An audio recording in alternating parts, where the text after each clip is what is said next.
you seen the jackalope socks I have? Oh, dude. It's like an escape room. Absolutely. That's a good way to put it. Well, that's what I was going to say. Are you sure the quality's that good if he's giving blood? I mean, Yeah, that's a good thing to ask. If I need blood, I want him, right?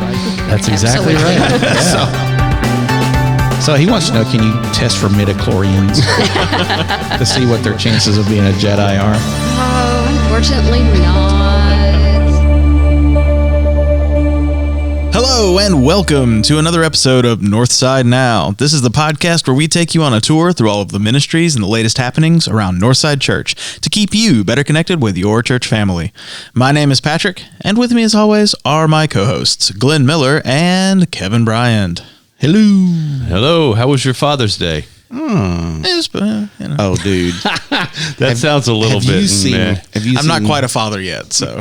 Have you seen the jackalope socks I have? Oh, dude. That's the kind of socks I got from the children handing out. Oh, yeah? Some jackalopes. Which, for those of you who don't know, is a jackrabbit with antlers growing out of its And head. they're real. And they're in real. Texas. I've seen some South Dakota, taxidermied, North Dakota. so. Yeah. Hey, if you don't believe us, go to Longhorn Steakhouse here in Jackson, Tennessee. They have a jackalope. yeah. That's Must be true, real. they do. Yeah. Must be. They also have delicious steak. They do. And I can't eat steak anymore. Oh. My dental work is prohibitive. Can't really chew things. That'd be bad. No steak. telling no you. gummy worms. Trust me, I'm counting down the days for this to be done. He has to get all of his nutrition through Ensure. Ensure. Well, those Yeah. are cool socks. So thank you to the Yes. children for giving us some really cool socks. That's Yeah. pretty neat. Pretty Yeah. I saw some with some like guitars on them, and some with some like cactuses. Yeah.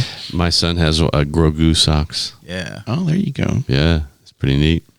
I saw some with some airplanes, which reminded me of the number one movie in the world right now. The number one movie of all time. And Yeah. Patrick's still favorite movie ever? Yeah, Top Gun. Oh. Wait, is that the one we're talking about? Yeah. Yeah. The Maverick. Yeah. So I'm totally on board with that movie. We It went was to- really good. probably a sequels run, the best job I've ever really Yeah. seen.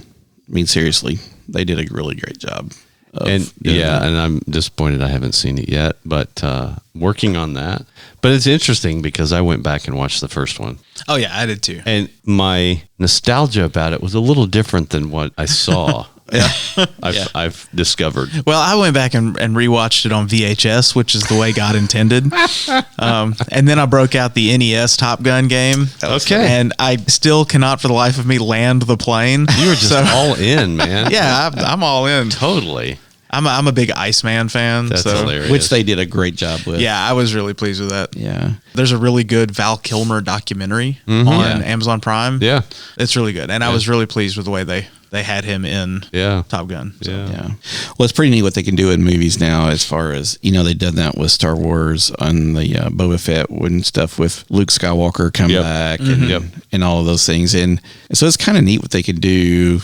Does it come to a point where a really good actor, a Val Kilmer or something like that, or a Luke Skywalker, they never go away? They're always Well, I mean, there? that was actually Val Kilmer in the movie. I know. Yeah, that wasn't And like a but- CGI Val Kilmer. No, but with his throat cancer and stuff, they were able to do some work. I mean, even his son. yeah, they did like participated on that. audio Yeah. work. Yeah. But Right. but does it come to a point with the computer work, the CGI, the everything that you have an immortal actor? We're getting there eventually. Yeah. I mean, could you imagine what they'd have done with what was it, Charlton Heston or something like that Yeah. from back in the day? Oh, where yeah. they were. We're pretty close to that right now. Well, I mean, with the deep fake stuff, I mean, you could replicate that. And like, let's say like Tom Hanks. Yeah. They have so much audio of him and all the movies he's done, all the different voice, all the Yeah. different characters he did. He might be a really good example of someone who you might be able to take. oh, for sure. Well, But- where the technology is for AI generated voiceover, it's a consumer product now, so that you can get. And you've probably seen these ads where, I am Joey, the narrator, and it's been recorded by a human, but the AI is manipulating the intonation, Yeah. the pausing, the delivery, all that stuff. So it really does sound really pretty good, a lot better than some of the past things. Yeah. Where when you call in, it's not the voice prompt from any kind of phone tree. And somebody like Tom Hanks also, who has been in so many movies for so long, you could train an AI easily with all those different images to be able to recreate his face in all different lighting and emotional states and all that kind of stuff, expressions. So it'd be interesting if Autumn and Clay were watching a brand new Tom Hanks movie when they're our age. When they're our age. Yeah, big 304. Yeah. But seriously, that's just, I don't know. I've never thought about that till just now. And that just kind of is mind-boggling. I think it will be tried. I think it'll be interesting to see the reaction if people will accept it long term. Well, it'll be a fad for a while. It may be a fad for a while. I know that when they did Rogue One, the Star Wars movie, and they had Peter Cushing, his likeness in the movie. They had an actor, but then they sort of did CGI work to have Grand Moff Tarkin appear back in the movies. But Peter Cushing's been dead for a long time. Yeah. And they had to go to his estate and get permission to use his likeness, because I know they went to Alec Guinness's estate as well, because they wanted to do the same thing with Obi-Wan. Yeah. And Alec Guinness's estate said no and wouldn't let them use his likeness. So I guess it'll kind of be dependent on the families and the estates as well. But then again, is there going to be like sort of like copyright law, lasts for life plus 70 years or whatever? Is that after 70 years, do people's likenesses become, public domain? Is that going to work like the same way? Well, I want to let my kids and family know right now, Clay, whoever, if you want to make money off of my likeness down the road, have at it. Go for it. Could you imagine? As long as you have me starring in a movie with John Wayne, we're good. There we go. I'll bring him back too. Yeah. All things are possible. That's weird though. I mean, I cannot even believe that we're sitting here talking about it. Yeah, this is one of those things 300 years. Yeah. The new movie starring Glenn Miller and John Wayne. John Wayne. Supporting actor, Tom Hanks. Yeah. Well, the question then, could that performance win an Academy Award? Ooh, that's a good question. That is a good question. Soundtrack by the Bee Gees and the Eagles. That's a great question. Could they be a member of the Academy or whatever? And that's wow. That would be a paradigm shift. Eventually there would be a movie that they had to say yes to. Yeah. There'd be a Forrest Gump. There would be some movie. But who would accept the Oscar? Would it be the family, or would it be the team of artists, the tech team, that trained the AI? That's even better. I don't know. Well, once our robot overlords take over and, humans are only relegated to being batteries for the robots, all the Oscars are going to go to AI. Dude, we should make a movie about that. We should. Humans, like human battery people. Yeah, and then they live in this like simulated world, so they don't know that they're batteries. And we could color it like a slightly weird kind of off color. And we're all the whole film would be that color, so it like feels like it's not. And we're all going to wear black trench coats, dude. Leather, lots of leather, and cool sunglasses. I want to be the Sylvester. We call it the Matrix. Yeah, I don't know. I don't like that name. Or that one where was it Judge Dredd when Sylvester Stallone, they had to unfreeze him because there was an unfrozen bad guy and he was they were too nice to figure out how to get him, so they had to get somebody from that was a good movie. Well, this is a fascinating topic. It would be fun to talk to like a medical ethicist or something, because everybody's having to talk about this already. Yeah, with all of the publicity we've gotten for AIs, and a couple weeks ago, sentience with AIs. And of course, all of the movie genres, especially sci-fi, have envisioned this for tons of years already. Oh, sure. But it's becoming where you could perceive that it could be real.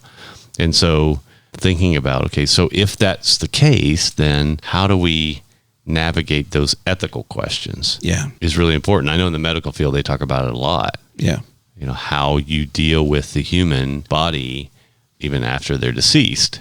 So it's just it's a fascinating thing. We'll let the next generation figure it out. As they're filming the next Top Gun.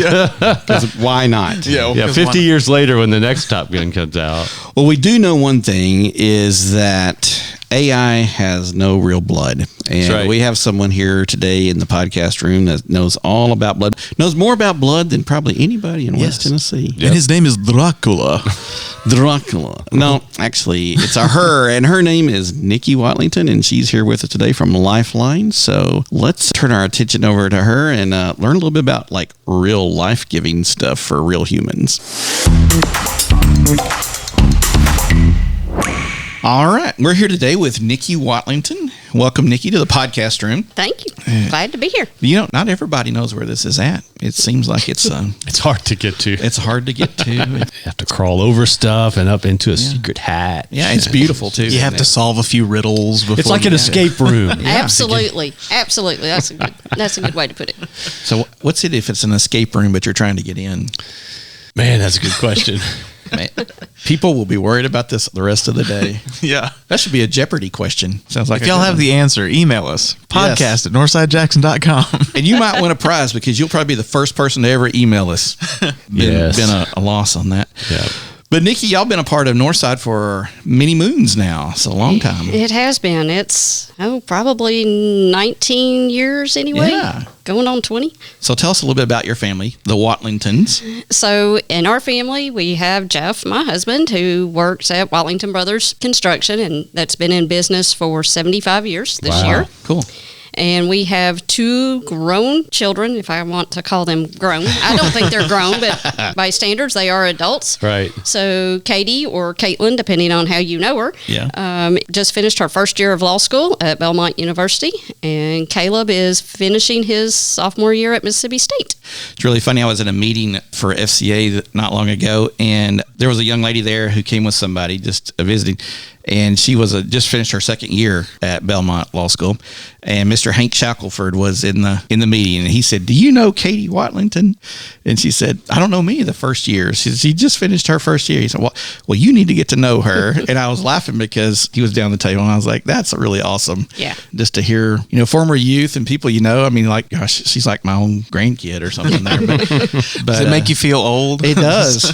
But just to hear that just made me happy. So, well, Nikki, you work at Lifeline, and how long have you been over there now? I have been at Lifeline for 20 and a half years. Wow. Oh, wow. Yeah, Caleb was 5 months old when I went over there. Now, did you work somewhere else in the blood world prior to that? I did. I was a lab rat. I worked at Jackson Madison County General Hospital in the hematology lab for 7 years before that. Cool. And so now what do you do at Lifeline now?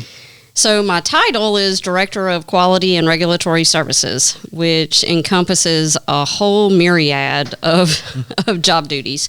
First and foremost, it's just ensuring that we have a safe blood supply. And we have multiple regulatory agencies, state, nation, and international, that we have to abide by their regulations, and they don't always match. So it's sometimes a juggling act to make sure that we're meeting all of the requirements. And so we write all of our procedures. My department isn't responsible for making sure all of our documents and our processes and procedures are in compliance with all of the regulatory authorities. We do audits. My staff, we probably do close to 200 internal audits every year. And then we're over training, equipment. Myself and one other individual does donor counseling for donors that are deferred for a whole host of reasons, whether it's health issues or testing issues or things along that. We do patient and hospital notifications for donations that may have been affected by a deferral. We do a whole host of things, and I'm also an IT administrator for our blood computer system. So I do a wide variety of different things. So do we have good quality blood in West Tennessee? We do. We have an extremely safe blood supply nationwide. It is, testing and the deferral policies and screening of donors have come a long way, even in the 20 years I've been there. Wow. Blood on the shelf, it is extremely safe. I would not be worried at all if I had to receive a transfusion. That's awesome. I think that's one of the things when you think about blood donations. Of course, I've been blessed enough to be able to do it for probably at least 20 years. That's what I was going to say. Are you sure the quality's that good if he's giving blood? I mean, that's a good thing to I ask. do see him a lot of days that he comes in. But I remember in the 80s, especially as HIV came on the scene and folks were testing positive because of blood transfusions and things like that. And maybe for some of us that are a little bit older, that's still in the back of their mind, can I get something from doing that? You would expect that all the cleaning and the hygiene and all of that stuff in terms of the donation process, but if you're receiving a transfusion or something, you have to be able to trust that it's safe. And from what I see, which is very little into the window of how the system all works, I've seen changes over those 20 years, and I was curious kind of what you thought if you had to kind of pick what the biggest change is from 20 years ago to now. There's a lot of regulations, of course, but is there anything else that's sort of changed in your mind from what you can remember? So the quality and the number of tests that we do every single blood donation, it does not matter if it's your first time or if it's your 150th time, you get tested the same way. And back in the 80s, Kevin, like you were saying, there was what's termed the window period. And so from the time of exposure to the time you would actually test positive was a pretty substantial amount of time. Now that window period is down to just a number of days. Oh, wow. So instead of 12 months or even longer, we're down to a number of days. So that's been a huge change over the last 20, 30, 40 years, particularly since HIV and AIDS came really to the forefront. And then with some of the new testing and scientific studies for rationale behind different deferrals, just in the last few years, we've had a significant number of changes that increases the number of donors that are eligible. So a lot of our military individuals that served over in Europe and England, United Kingdom in the 80s and 90s were deferred. It started in the early 2000s being deferred for links to mad cow disease from the beef that are military bases, or if you lived over there even off military bases. And so we had most of those regulations get lifted in mid-2020. So if donors have been deferred previously for that, we did a mass re-entry protocol and algorithm that we contacted as many donors as we could. But we missed a lot because addresses change, phone numbers change, and so forth. So if individuals had been deferred previously for that type of service, I encourage them to contact us, and we can get them reinstated if they're not. There's been other things like travel to malarial risk areas where it used to be a 12-month, so people who were going on mission trips every single year never got to donate. Well, that's now down to 3 months. Cool. And so even if you're going yearly, you have time to come in and donate, and the areas also have changed. So again, I just encourage anyone who had previously been deferred to check. We also have instituted a new cancer reinstatement policy. So if you have previously been deferred for cancer, and they're really the non-hematological cancers, so no leukemias, lymphomas, things along that nature, but other types of cancer, if you've been cancer-free for 5 years or more, then you can go through our reinstatement process. Oh, wow. That's good. A lot of people don't know, too, that they think about blood donation as what you think on the surface, but it's lots of blood products. Absolutely. So we have 3 main types of donations. A whole blood donation is what most people think of, and just one whole blood donation, you can save up to 3 individuals' lives. Oh, wow. So we take that whole blood and we take it back to our component manufacturing area. We spin it down and we make a packed red cell for transfusion. We make transfusible plasma. We can make cryoprecipitate. There's a number of products that we can make. And then we have our platelet and plasma collections, which are automated collections, which is what Kevin does. And those, we are targeting a specific component. So if you're doing a platelet collection, then we will make a single, double, or triple, so up to 3 units of platelets, depending on the donor's criteria and platelet count. And so there again, that's up to 3 lives that you can save with a platelet transfusion. And plasma, depending on the weight of the donor and hemoglobin levels, we will usually always get 2 units of plasma, but sometimes we can get up to 4. Oh, wow. And the whole reason we do this Is to save lives. we have not figured out how to create blood. Absolutely not. So, stuff. There's been some talk about blood substitutes, but there is nothing that can really replace the need for blood products. We have 15 routine hospitals in West Tennessee that we cover throughout various counties, plus we provide products to St. Jude and Memphis. We have 2 rehab hospitals as well. We have 15 air ambulance bases, hospital wing, aerovac. And so we need over 100 donations every day just to meet the needs of the communities we serve in West Tennessee. Wow. And how many do you get on a typical day?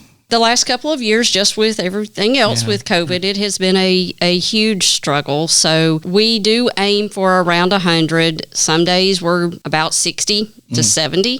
Some days we're over 100, and so it is a struggle for sure. We are aiming this year for between 29,000 and 30,000 collections total to be able to get the blood products we need to serve our communities. Well, since you brought it up, let's ask that question about COVID. If I had COVID, can I give? We hear about clotting and all those different things with COVID. How does all that work? If I've had COVID, can I give? And is my blood good? Absolutely, you can give. So if you had COVID, then there is a 14-day deferral from resolution of symptoms. We do ask that you wait that long before you come in. But other than that, that's the only deferral that was linked to COVID. Vaccine, if you get the COVID vaccine, there is no eligibility effect based on the vaccine. So some people do exhibit kind of long-haul COVID symptoms, and that's a lot of the fatigue or the brain fog. Those also don't affect your eligibility. If you have had blood clots with COVID, then it's going to depend on, are you on a blood thinner, how long ago it was. But we can screen you. We'll do that during part of the medical questionnaire. You can always call up to Lifeline, and we will cover that with you over the phone. People can contact me directly. That's where most of the phone calls get forwarded anyway, which is fine. And so we can then talk the specifics on that. Yeah. Well, the thing I like to tell people that have never donated before is it's with a lot of things when you're either considering donating to a charity or whatever, how do you connect with it? And one of the things that I always think about is platelets in particular are what I've chosen to sort of focus on the last few years. But I think about my grandfather who died of leukemia, and I remember him having to have platelets every so often. I just remember that. I was 13, so I was still pretty young, but I do remember that.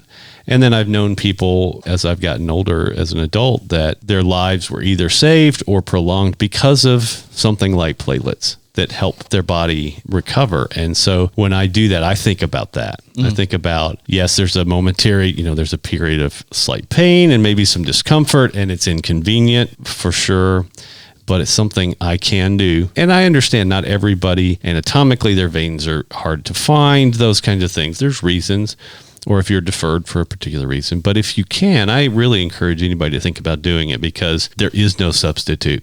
God Absolutely. Created the blood. It is a life force. It's treated very specially in the Bible, actually, as well. And it's something that we can do, take out of our day. Depending on what you give, you're not able to go in very often, depending on what it is. So it's not like you have to do it every day or week or whatever. So I really just encourage you to do that. I know there's blood drives. There are. So we have 2 fixed sites. We have our Jackson fixed site location that is located on the corner of Walker Road and Sterling Farms Drive, which is down from Jackson Clinic North or Freddy's or Kaufman's Furniture. Right. There's all kinds of all kinds of places that people will identify with. We also have a fixed site up in Dyersburg for we opened that in late 2020. So we have that location as well. And then we have 4 blood mobiles or buses, and we try to send 3 out every day, Monday through Friday. We do some Saturdays and also some Sunday drives. Our Dyersburg location is actually open both Saturday and Sunday. For some people, it is more convenient to come in on the weekend as well. So we're sending out collection places all over West Tennessee. And Kevin, you are exactly right. It depends on the procedure, the product you're donating, depending on how often you can come in and donate. So most people really think about donating blood. It's really a whole blood donation. You can do that once every 8 weeks. And the red cells we manufacture off of that whole blood donation are good for 42 days. Platelets, you can donate up to 24 times a year, so you can really do it. We try to average our platelet donors twice a month. They can come in every 7 days. Some people choose to do it just once a month, and that's fine. Whole blood donations take up to 20 minutes, and so you plan to be there about 40 to 45 minutes max, and that's all of the screening. That's your recovery time in the canteen. Platelets, like you do, Kevin, it is definitely more of a time commitment. And the reason we need so many platelet donors, our platelets are only good for 5 days. And so we have to consistently have a set schedule for platelet donors. And that will take 2 hours, sometimes a little more, sometimes a little less. And then the plasma donations, the plasma that we collect is good for a year because it is frozen, and you can donate plasma once every 28 days. When you're there for a plasma donation, the donation process takes about 40 minutes, so you can plan on being there roughly an hour, again, sometimes a little bit less based on the screening. What if I gave one time and I felt bad afterwards? Will I always feel bad afterwards, or was that just kind of maybe what my body was that day? Because I know some people are like, oh, I gave once and I felt horrible and I don't want to do that again. Right. You know? Right. So there are several things that happen when you donate blood, and we encourage donors. We even ask at the end of the medical questionnaire, have you eaten within the last 6 hours?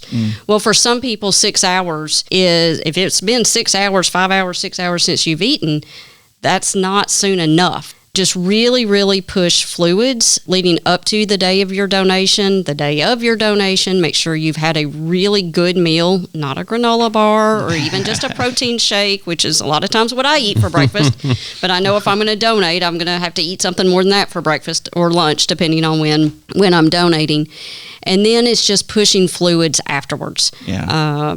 I encourage you, if you have tried it once and you didn't feel great, let's try again and just really push those fluids. Water is the best.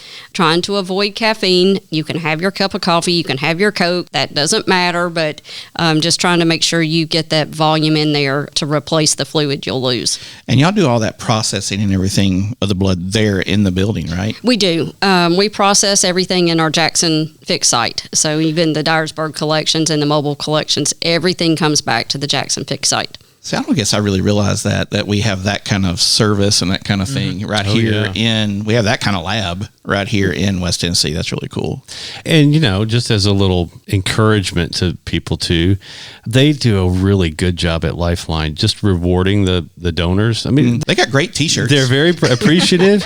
They've got special events on holidays sometimes, or, like Cinco de Mayo, the office is all decorated, but they have special t-shirts. And of course there's food you can have there to help after the donation and lots of things. It becomes an experience that's not so intimidating, I think. And I think that's really important. Now, do you pay for donations? We do not pay for donations. So there are different uses for the products if you have a paid donor versus a volunteer donor. So everything we deal with is volunteer donors. Those products can be transfused directly into patients. There is a need. There are products that come from paid donors at paid plasma centers. Right. There is a need for those, but we're dealing with transfusible products directly into patients. Yeah. And it seems like there's always a need. And I know it just seems like there's always that voice coming out that we need. Is there something we can do to help people to stay regular? I mean, like Kevin has a schedule, don't you? What can we do to help encourage people to come and give? Because, if I need blood, I want it, right? That's exactly right. So, absolutely. If someone I love needs blood, I want them to have it. It's not like you can give them a little bag of glucose. That's not blood going into their blood. Right. I mean, this is a truly life-giving source. It is probably the life-giving source, period. It makes everything in the body work. So what can we do to help encourage people so maybe there aren't these ups and downs of really just needing that big shout out? Right. So there are donors out there that really want to give on those big theme drives, but we do not have theme drives every month. Yeah, exactly. Or even every 2 months. Yeah. So we love when you come in. It's a huge success, and we encourage that, but it's those off times. You can make appointments. The platelet and plasma donations, we do schedule those appointments because it takes longer, and we only have a few machines for those. And so those making appointments, you'll get reminder calls. Yeah. To help remind you, and it becomes a habit. The more you do something, the more it's going to become a habit. Whole blood donations, we also can make appointments, but you don't have to. You can be a walk-in. And it's just keeping it in the forefront of your mind that this is a need, and the need for blood never goes away. Yeah. We struggle a lot of times during the summer months. People are taking vacations. You get out of the routine habit. And we try to publicize. We have social media accounts. We have a website that will advertise our community drives as well. Just trying to make that stable blood supply throughout the year and not have those huge dips around the holidays or summer months. And you also never know when you're going to have a condition or a tragedy that uses up a lot of our products. That happens, and we have no control over that. And so we have to rely on our community to be there and come in and donate. And when people are traveling a lot, especially in the summer with lots more driving, there's more traffic accidents. Yeah. And so when people are giving less and yet the need is higher, then you have the double whammy. It is something that you have to establish a routine on. It's just like anything else, but I tend to think creatively about it a little bit in terms of my tithe, what's my time, what's my talent, what's my money I can give of myself to help too. And it is really interesting. The more research you do, babies, you have all the antigens and things in the blood. So everybody's got a slightly different, there are some that are more rare, some that are more common, et cetera, et cetera. But, in certain situations, a patient could only get a certain type of blood. If it's not available, then that's a really hard thing. You have to really do a lot of work to find wherever it is, who knows, in the country. And I just don't think if any of us were on the other side of that, we'd want to have to deal with it, Right. We hear a lot of recipient stories, and if the recipients can come in and start donating, they do. But a lot of times it's their family members that are, I was impacted. Kevin, you were saying that you remembered, as a young teenager, your grandfather. So it's things like that people, will connect with and make it personal. But it is a gift. It's a service of time or talent. It doesn't take special talent to come in and donate. There are some qualifications. You do have to weigh 110 pounds and you have to be 17 years old, but there is no upper age limit. It's something that most of the adult population can do, or at least try to do, based on just their history. A lot of medical conditions do not defer you from donating blood. Now, the students that graduate high school can get a red cord, right? Absolutely. So how does that work? The high schools, we have a lot of our high schools throughout West Tennessee participate in our red cord program, which means that they will host a minimum of 2 blood drives in a year. And you have to donate 3 times prior to graduation to get the red cord. Or, because we had to implement some safety measures for our 17 and 18-year-old females to prevent any type of iron deficiency, now they can donate twice, and then they can recruit somebody else to donate for them to get that 3rd time, because they can only donate whole blood once every 6 months. So sometimes, depending on when their birthdays fall, they may not have the opportunity to get 3 full donations in prior to graduation. Oh, wow. Have you noticed any trends in West Tennessee? Like, what's the most typical blood type in West Tennessee? So O positive is actually the most common, and a lot of people refer to that as the universal donor. Technically, it's O negative is the universal donor because it can be transfused into a patient of any blood type. But that's what it is for a red cell or a whole blood donation. Plasma is actually the exact opposite. So if you're type AB, like myself, my plasma could be used to be transfused into any patient type. And it deals with the antibodies that are present in your plasma or in the red cell antigens on your red cells. So it depends. We will target you or try to ask you to donate certain procedures based on your blood type, but we need all. We do need all blood types. Well, Patrick's a big Star Wars fan. He's about to have a baby. Yeah. So he wants to know, can you test for midichlorians to see what their chances of being a Jedi are? Oh, unfortunately not. Shucks. You just have to know and feel it through the force. Yes. Okay. Nikki, what are some times that your faith has grown or been tested, when your faith's been changed or adjusted, or you've just experienced your faith in a really wild way through your work, because you get to see life flowing Literally, you get to see it. You get to hold it in a bag if you want to. Well, you're right. So you're right. What about your faith journey, doing what you do? That's pretty cool. I kind of get a little bit of a chill just thinking about getting to see that on a daily basis. You know, one of the characteristics I find in myself that, you know, is more motivational is the sense of achievement and the sense of affiliation. And so by donating blood and by working at Lifeline, I wasn't able to donate for most of those 20 years that I have worked there, but seeing how we impact the lives of others, both as donors and the patients. And we don't see and don't hear from the patients for the most part, and that's fine. I don't have to know the story on the other end. But just knowing that I'm doing something, I'm working in a place where it is giving life to others, and it's really having that impact. And so it's just that affiliation with this type of work. It is a nonprofit as well, so you know we're not making not making profit on blood donation. So it really has challenged my thinking in some ways. And when I'm counseling donors or getting to contact them to say, hey, now we've had a rule change, you know, it just brings me a lot of joy. In being able to help others. Yeah. Well, y'all, there is no reason why our fellow brothers and sisters should not be able to get blood. So let's get out there and donate. And what we need to do is we need to work soon to maybe have something here at the church as well. So we'll work on that from our end here. And so we'll give Nikki a call to get that set up sometime, I hope. Because we haven't done one since COVID. It's been a while. And so we definitely need to do one soon. So, but if you're a Northsider or anyone else listening to this, make sure that you get over to Lifeline and give.